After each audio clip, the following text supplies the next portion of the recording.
PPC is the fastest way to rank a product.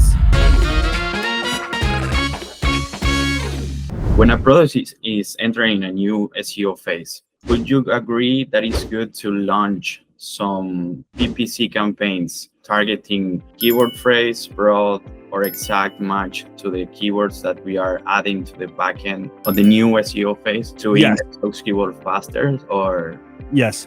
Yeah. PPC is the fastest way to rank a product. If you have a high CTR, you put the keyword on the listing and you throw ads on it, that's the winning trio. So relevant keywords that can generate traffic and convert, winning trio. Having ads for them, you could even put in the title of the PPC campaigns in parentheses. We have all kind of segmentation rules we set up at MAG.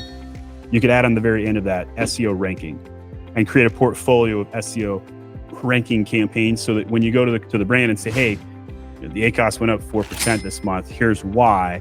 We have some SEO ranking campaigns. Their portfolio of keywords have a 20% higher ACOS. We think this is a good idea. Here's why. You can set a budget on it. You could lower that down. You could cancel it out. But here's what we're trying to do. Here's the strategy. Here's the plan. can I ask one more question?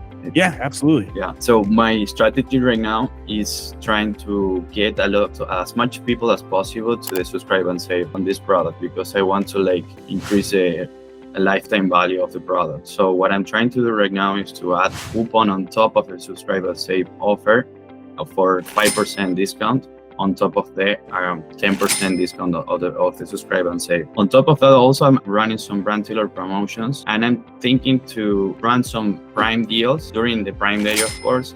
Turn off the brand tailored promotions the day before the Prime deal so they don't overlap both promotions.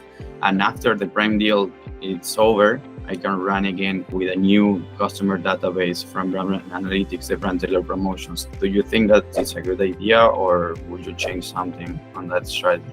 And your goal was to increase subscribe and save? Yeah, and also the best way to increase subscribe and save is to add some funding. So by default, Amazon will give a 5% discount if somebody has 5 subscribe and saves. You as a seller can fund another 10, 15%. If the end goal is to get subscribers, you can add a coupon to first subscribe and save purchases, which I think is what you were talking about.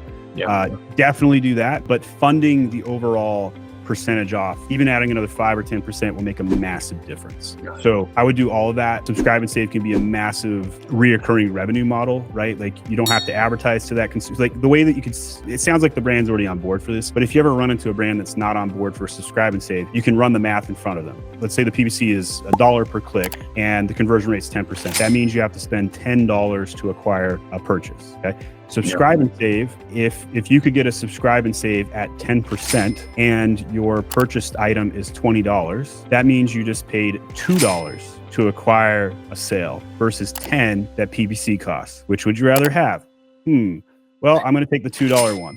So that's how you can sell a brand on why subscribe and save is worth funding.